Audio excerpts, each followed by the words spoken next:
Do I have everybody's attention now?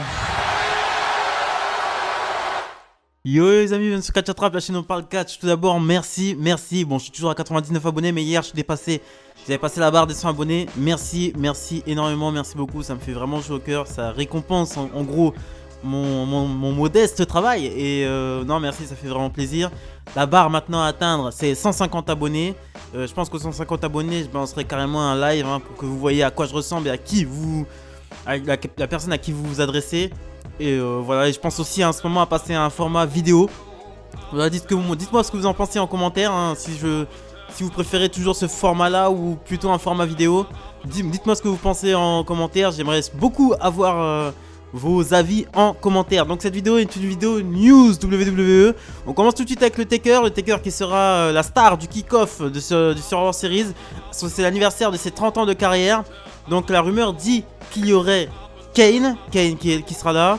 Il y aura pour moi il y aura Triple H. Triple H n'a pas été annoncé, mais il sera là. Triple H il adore les trucs comme ça, il adore se mettre en avant. Il y aura Savio Vega. Savio Vega c'est un catcheur des années 90. Moi je le connais par rapport à la finale du Kings of the Ring 95 94 gagnée par Steve Austin. La finale est contre Savio. La demi-finale de Steve Austin est contre Savio Vega. Donc je connais de là. Et aussi The Godfather, un ancien champion intercontinental. Et ça c'est pas encore confirmé. Il y aura aussi peut-être la présence de Kurt Angle, ancien Hall of Famer de la WWE qui s'est fait virer cette année, qui a été dans la liste des personnes virées cette année et qui bossait dans le staff de la WWE. Donc c'est pas confirmé qu'il soit là. Et même s'il soit là, il sera peut-être là en mode petite vidéo quoi. Donc une petite vidéo pour nous montrer, pour dire voilà bon anniversaire au Taker, etc. Excusez-moi. On enchaîne ensuite avec des nouvelles de Chelsea Green. Chelsea Green qui a été blessé au poignet la semaine dernière dans un match triple menace contre Natalya et contre Tamina. Aux dernières nouvelles, on a appris qu'elle devrait changer de nom. Elle en avait discuté avec Vince McMahon avant son match où elle se blesse. Donc elle devrait s'appeler dorénavant Victorious. Mais attention, ça c'est à prendre avec des pincettes. C'est Vince McMahon qui a suggéré ce nom-là. Mais les officiels ne sont pas sûrs de pouvoir déposer la marque. Parce que Victorious est une série Disney Channel, je crois. Une série sur Disney Channel, une série d'adolescentes. Donc il n'est pas sûr de pouvoir déposer la marque. Donc ça veut dire qu'il y a peut-être un projet Chelsea Green. Ça veut dire que Vince McMahon pense à Chelsea Green.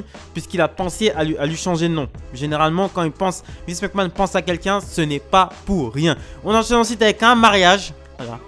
Un énième mariage à WWE, donc on connaît les mariages à WWE, donc il y a eu Edge Lita, Vicky Edge, Brian Edge Ellie, Kane, même Kane a failli se marier avec Lita, donc bon, le Macho Man aussi, donc aussi, bon, cette fois-ci ce sera pour Aliyah et Murphy, pour officialiser leur relation, qui ont officialisé leur relation il y a à peu près 2 semaines, et Murphy pourrait se marier avec Aliyah, et c'est à l'issue de ce mariage que Murphy se retournerait contre la famille de Rey Mysterio, et ces événements c'est pas encore d'actualité, c'est en discussion dans les couloirs de la WWE, donc c'est des bruits de couloir et ce n'est pas du tout une information à prendre au sérieux, mais je pense qu'ils y pensent quand même et ce serait pour moi un peu trop rapide. La relation entre Murphy et Aliyah avait très bien commencé ça commençait très subtilement avec des petits gestes et tout, après ils ont trop voulu aller vite, trop vite là ça va trop vite, ils sont déjà en couple, c'est déjà Bonnie and Clyde, non, j'aurais bien aimé qu'ils prennent vraiment leur temps pour développer cette relation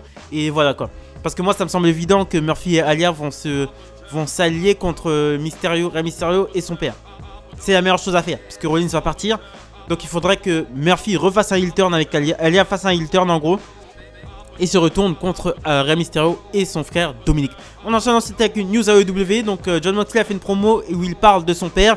Il dit qu'il est le seul des responsables de son succès. Il se rappelle que son père lui disait toujours tout le temps qui sont les gentils. Et on essaye toujours de lui... Il parle de lui. On essaie de voler, de tricher, de mentir pour lui prendre son titre, mais il continue à se battre car il fait partie des gentils. Son corps est meurtri, il arrive à peine à se lever de son lit, mais il a une femme enceinte à la maison. Il a 2 titres à défendre sur 2 continents différents, des challengers qui arrivent de partout. Que faire?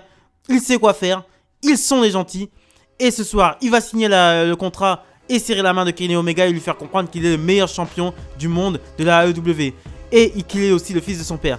Mais malheureusement, il ne pourra pas honorer la signature de contrat puisqu'il s'est fait agresser en backstage et on l'a trouvé inconscient en backstage. Kenny Omega était sur le ring avec Tony Schiavone pour qui gérait la signature de contrat.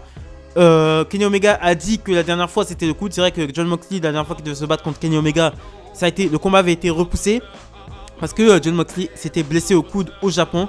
Et maintenant il dit que c'est le nez. Il dit que Jon Moxley n'échappera pas à ce match. Donc je vous ai cité cette promo. Pourquoi? Je vous ai cité cette promo parce que Jon Moxley nous annonce que sa femme est enceinte. Il a annoncé d'une manière très subtile, c'était très bien. Il l'a dit en mode, c'était dans la promo, ça rentrait dans le cadre de la promo. C'était très bien présenté. C'était pas genre je suis enceinte, tu vois ce que je veux dire? Non, c'était j'ai une femme enceinte à la maison, j'ai mal partout, etc. Tu vois, c'était vraiment une petite phrase, la subtilité. J'adore la subtilité, j'adore les promos subtiles un peu comme ça. Donc Jon Moxley qui nous confirme par un segment que sa femme Renee Young est enceinte de lui. Donc félicitations à eux. Donc Seth Rollins, tous les membres du Shield quoi. Seth Rollins au début de l'année, Jon Moxley maintenant, mais Roman Reigns lui, il a déjà au moins 10 gosses. Roman Reigns il a 10 gosses lui. Donc on enchaîne ensuite avec le main event des news. Donc je vais faire une petite preview rapide de SmackDown. Donc je vais vous dire ce que j'ai. C'est une estimation que je vais faire. Donc il manque une place pour la Team Survivor Series de SmackDown. Donc il nous manque 2 places pour la Team SmackDown féminine des Survivor Series.